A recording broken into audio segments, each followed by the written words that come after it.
Okay, like Larry said, this is an introduction to CPs.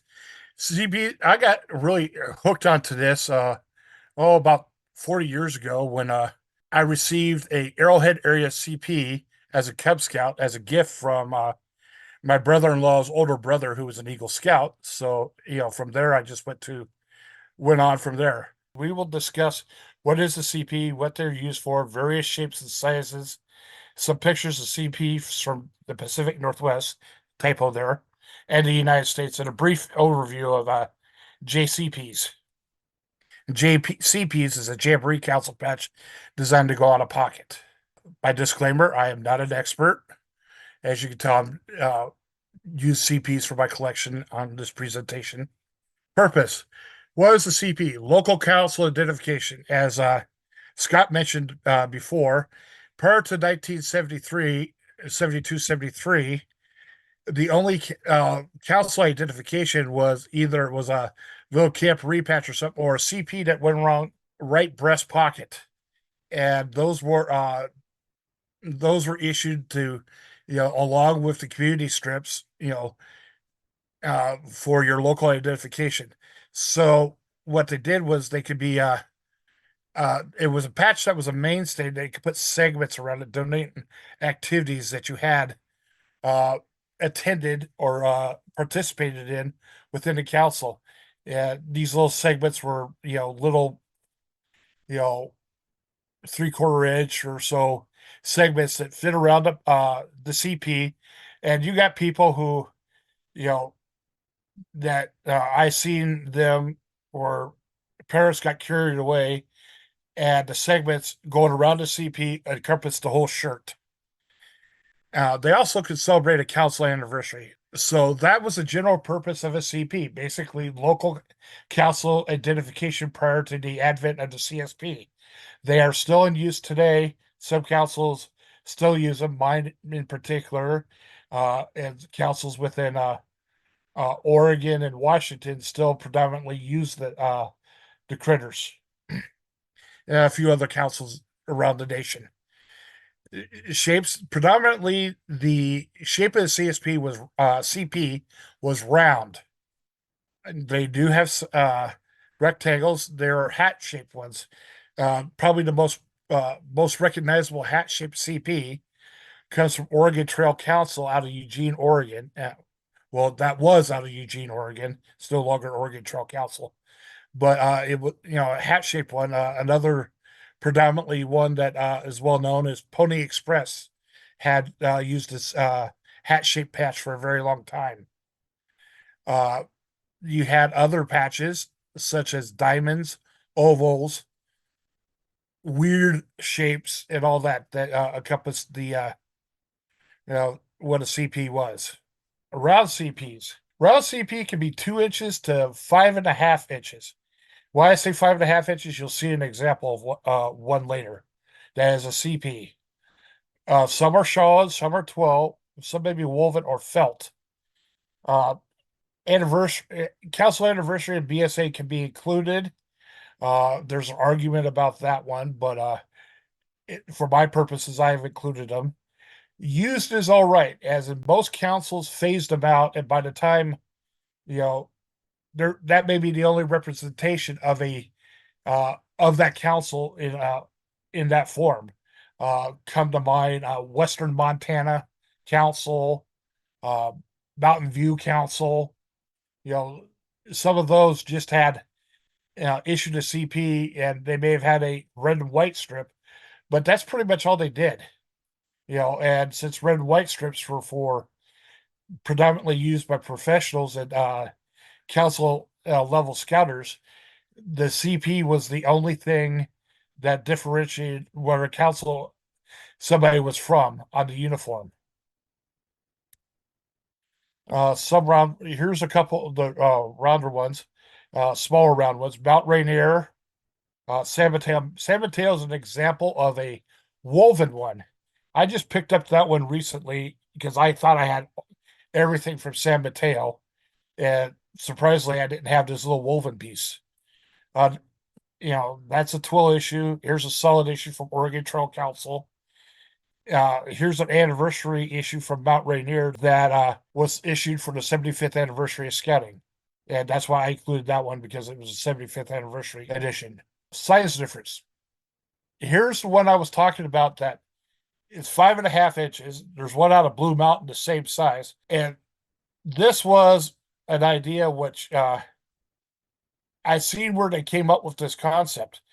There was times when people would sew a CP on a big piece of cloth that hang from their pocket because parents got tired of sewing through the shirt, so they would put the CP on a piece of cloth and go around the pocket. Well, a couple of councils decided that they would make some money and do that itself, and so issued a CP with a background that encompassed fitting many segments around it. So this one just came out from Crater Lake within the last couple of years, and Crater Lake merged into the Oregon Trail Council here this past year. And here's a 2 inch from Snake River Council. Snake River Council is I think this was the last CP they issued before they merged into Orida. Mentioned a little bit of odd shapes. The squares, hat shaped, diamonds, rectangles, ovals, and others. This is a square out of Western Alaska. Western Alaska had about 3 or 4 different squares that I can recall right offhand. And they were all, pretty much all different and pretty interesting to collect because some of the ones are more obscure than the others. Diamond. Some of you California folk recognize that Arrowhead Area Council diamond. That one came off of I got that one off of a friend of mine, Todd Hatfield, who was in Arrowhead Area Council as a youth.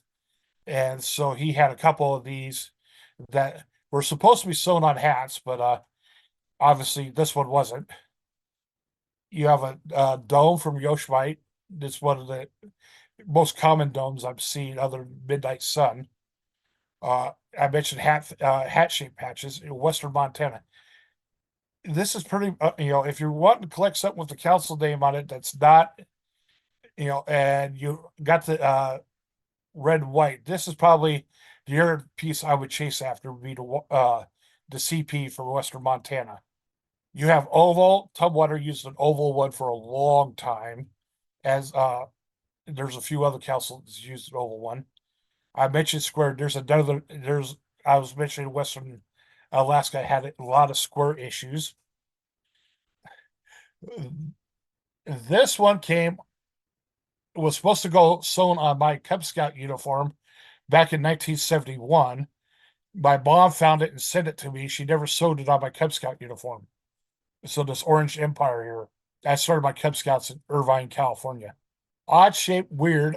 This is one from the golden anniversary of Blue Mountain Council.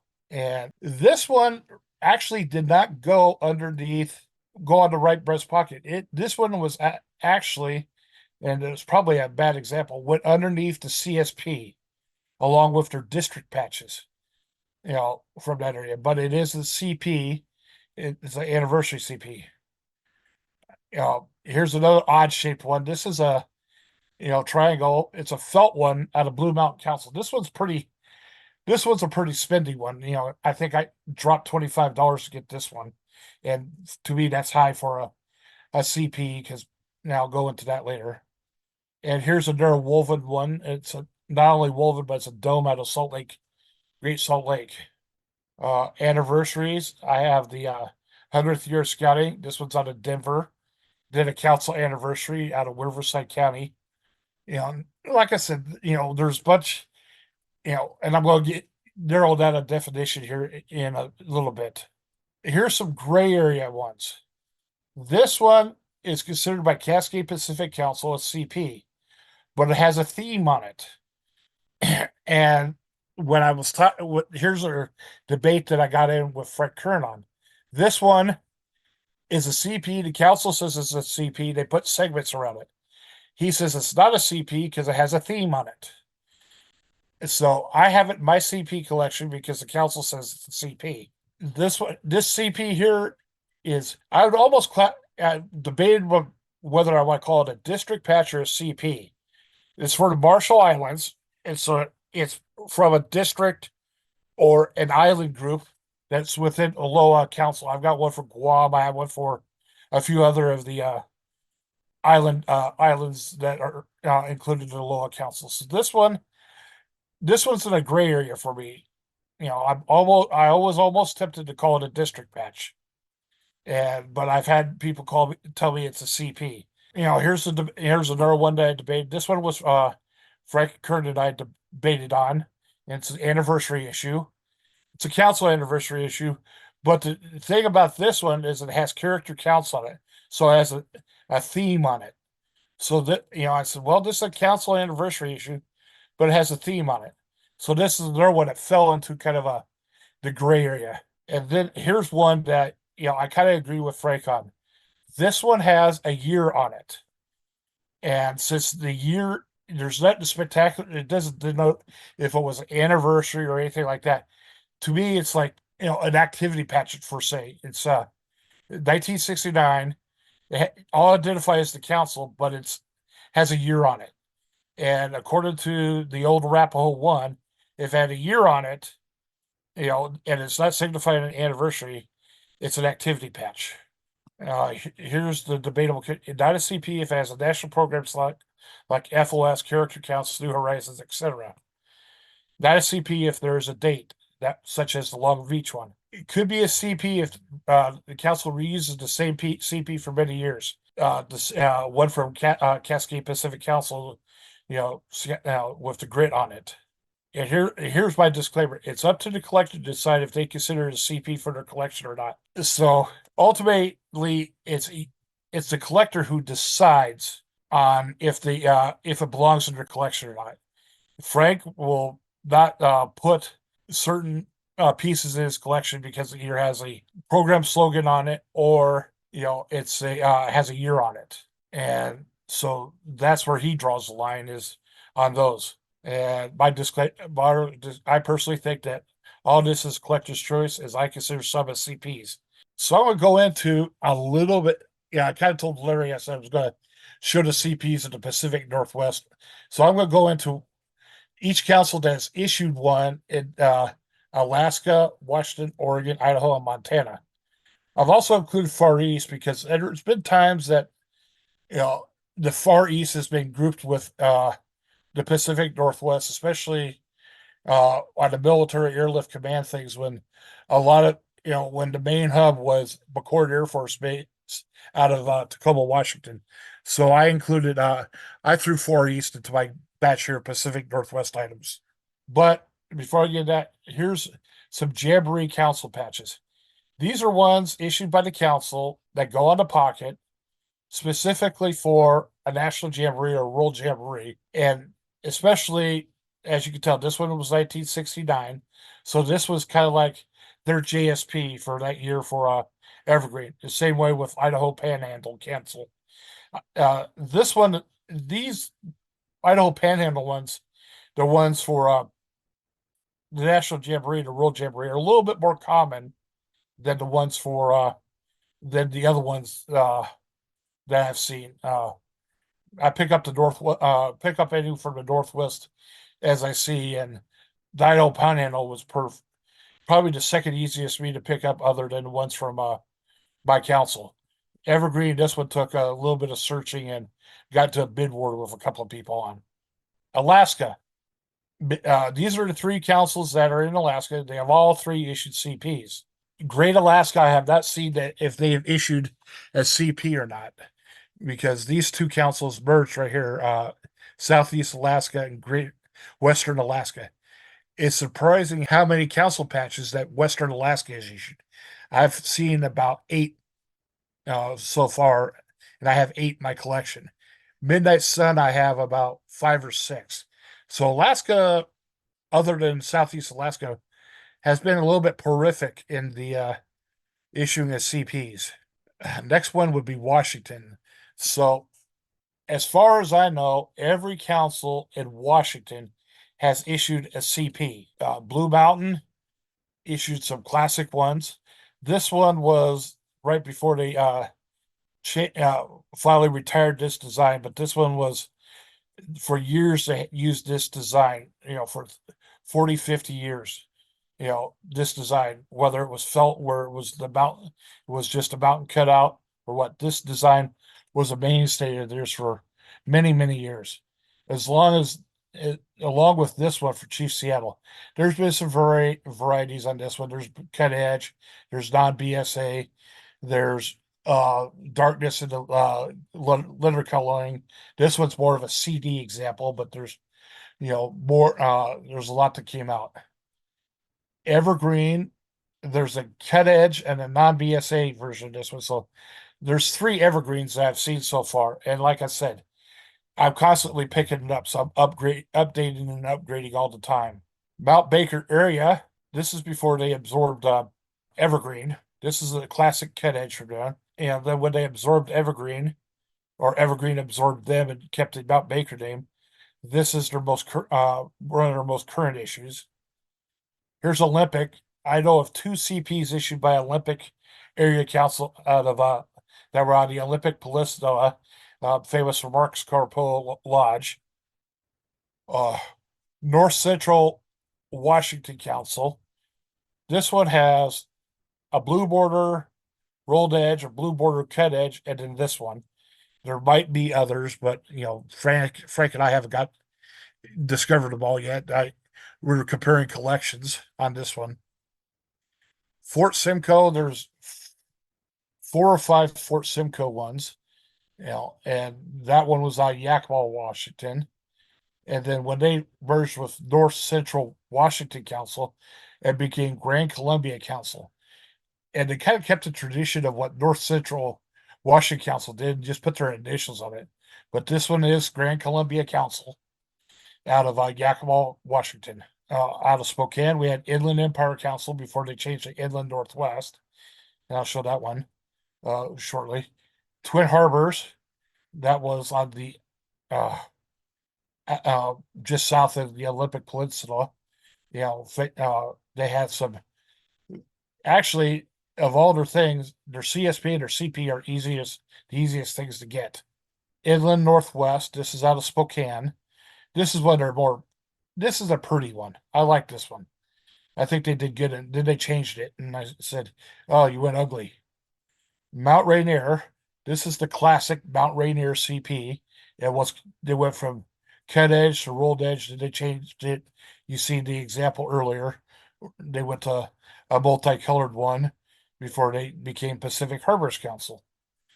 And Pacific Harbors has been around for has issued 2 CPs that I know of. Tumwater out of Tumwater, Washington, or Olympia.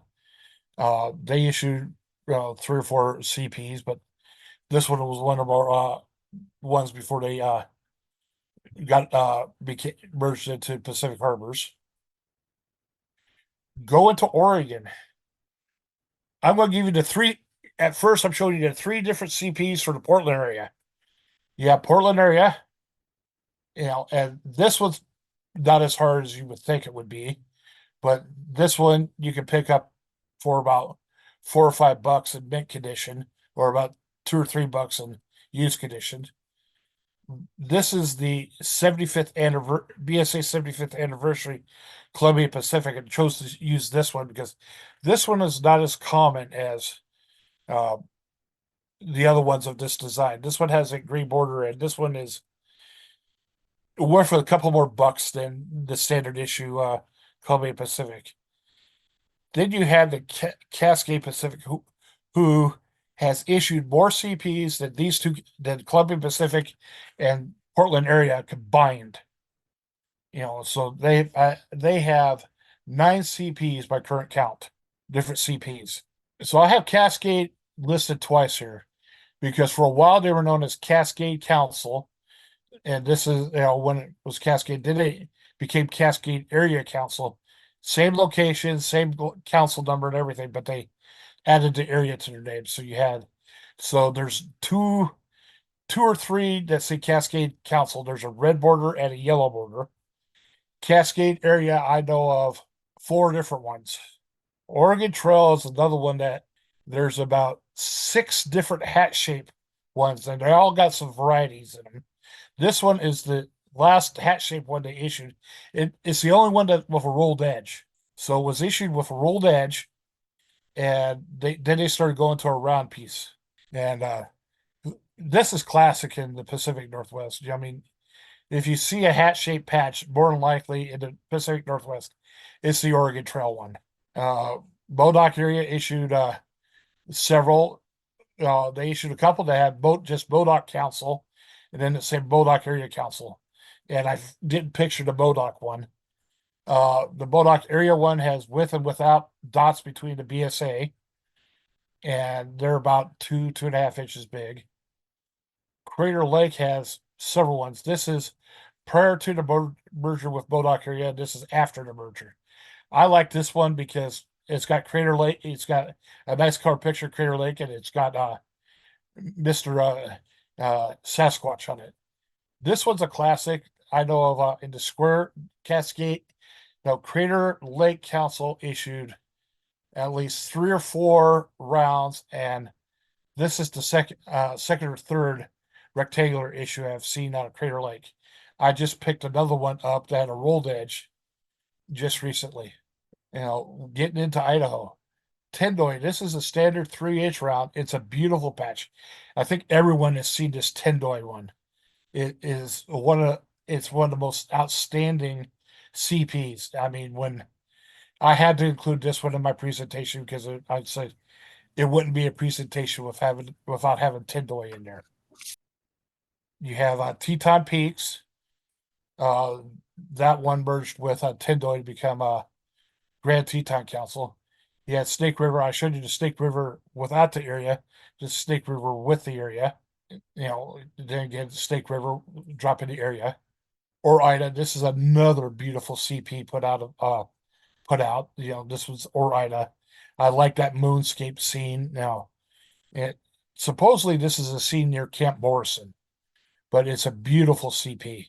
I think it's far better looking than the last one they issued before they merged with Snake River. You have Idaho Panhandle. There's a red border and a blue border CP edition of it. I've heard of a round. I haven't seen the round yet, but these are the two that I know of. Is the red and the blue hat shaped ones. A couple more from Idaho. You got Lewis and Clark, which is Clarkston, Washington, Lewiston, Idaho. And not to be confused with the Lewis and Clark out of Illinois or the Lewis and Clark district patch out of Portland. Here's Grand Teton. They kind of incorporated their the Tendoy design in with the mountains of Teton Peaks. So it's a nice looking one. There's a couple of varieties. There's also a chenille version of this that is a CP. This one's not my collection. I borrowed this photo from Frank. This is a toughie. Mountain View. It's I'm chasing after it. I'm negotiating a trade with Frank to get one of these things. Because that's one of my holes in Idaho. My CP collection. The other one being Yakima Valley Council. That's a hole that I'm missing as well. Montana, you have Montana Council that's issued several different ones. Western Montana, I know of a couple of variations of this piece here. North Central Montana, there's about 2 or 3, and they're all variations of this design. Vigilante, here's another toughie. There's one on eBay right now that's $80+ right now. I'm watching it. I may bid on it because I have not seen one, in quite a while, and it may be worth my effort to drop that much money on getting this one to fill the hole. But this is a toughie, this Vigilante one. I included Far East. Like I said, there's Far East has several variations, several different ones depending on what time of the year and what phase of Far East you get. This one was the classic one, South Korea, Japan, Taiwan, and the Philippines. So that's pretty much your CPs for the Pacific Northwest. At this time in the Pacific Northwest, Mountain West and Pacific Crest do not have CPs. I'm always on the lookout for the three CPs I mentioned: Yakima Valley, Mountain View, and Vigilante. There are many shapes and sizes and cloth material. And now, what's going away? There's some confusion still on what a CP is and what it's not. When Al Ogilvy first wrote his Arapaho 1, it was pretty much cut and dry what a CP was. They didn't do many anniversary things and all that stuff. But as scouting has evolved, so have patches. And, you know, it creates some gray area on it. You know, the gray area and CSPs got clarified when they finally decided some of them were actually shoulder activity patches, SAPs. You can fill a lot of CP holes for less than $10 a piece. Um, I go on the two Facebook auction sites and I can pick some up, for less than $10. Hopefully find a hole. I collect nationwide, so occasionally one will pop up that I don't have, or I think I don't have. I'll get it home and find out I do have it when it arrives. There are those that will go above $10, and but you could get a fairly nice collection going for the investment of less than $10 a piece for your CPs. This one is the coolest Jamboree pocket patch CP that I've ever seen. My cancellation, it's got the long house. It's just way cool. It's a little busy, but it's way cool. And I thank you. My contact information. After 1973, I thought it was really interesting. You mentioned that, red and white strips for a lot of councils was reserved for the professionals. So the Yes. CP patch was really for identifying where the scouts from, because they would have been wearing a community strip on their uniform. So after you saw, CSPs come out, and that become the council shoulder patch and insignia to identify for all scouts. Did you see a really sharp decline in CPs? Not in the Pacific Northwest. Probably, and you know, and in California, I didn't see. I was a member of, like I said, Orange Empire, and then when we moved into 29 Palms, I was a short time member of Arrowhead area before it became California Inland Empire.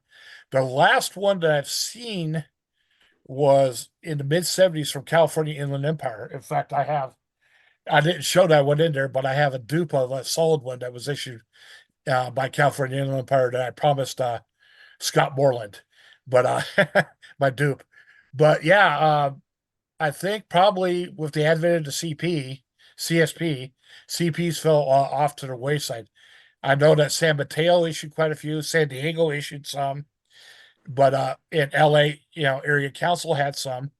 But no, I tend to agree with you. As CSPs became more and more prevalent, CP started dying out. The book he was referring to is this book, and this is actually the update of Hugabine's original book on history of council and Jamboree insignia. Mhm. This one's from 1981. I don't actually have the original one in my library, but it came out before Arapaho 2 did, so it might have been like 76 or 77 that it came out. Jeff, is that about right? I see you nodding your head. Yeah, because Yeah, that's I went over to Frank's house and started pulling excerpts out of the Arapaho 1 and the update. yeah. And so what was interesting about this book, and I was never a CP collector. I know Scott on the call certainly was, and can add to this as well to the discussion. But that was right at the time that CSPs were coming in, and it was very analogous to when flaps came in the mid 1950s.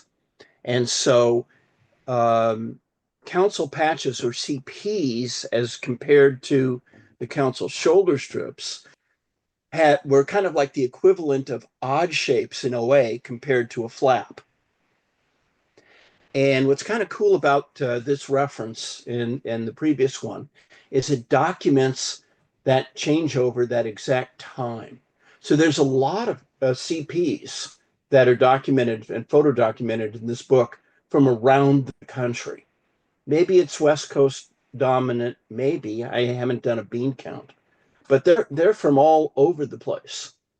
And this book is also very, very useful because so many of the CSPs that are shown in this book are either the first one or something else. So I think that anyone who wants to get a real good look and a snapshot in time when that transition was taking place in the late 1970s, um, this reference is the one that you'd be looking for uh, in your library for that. This is Kirk Doan. I've got a couple of comments. I started collecting in the 60s, and CPs, I witnessed the changeover from CPs to CSPs in the early 70s. And I did my scouting in the Midwest, and we had a lot of councils that simply took their CP design and made it into the CSP shape.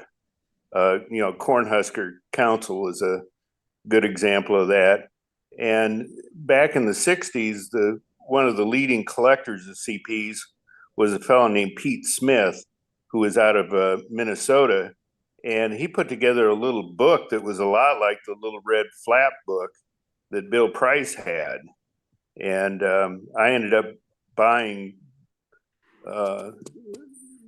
the collection that he had that he used to make that book, along with Ed Bazer's CP collection. And Scott Shackelford and I put together a list, probably in the late 70s of all the CPs. I've got a big collection of them. I probably have over, 1,500 of them, I would guess. And, kind of quit doing it back in the mid 1990s when, I did CSPs and wrote a guide in the mid 80s on the CSPs that were out, but kind of went to OA after that. But there is a huge number and some very sophisticated CP collectors that were around in the 70s and 80s, Ed Bazer and Hatfield and Scott Shackleton and, several out of Texas. So there's some big collections out there. And there's a lot more too. I've always been amazed how cheap so many of them are because there's just not a lot of interest in them.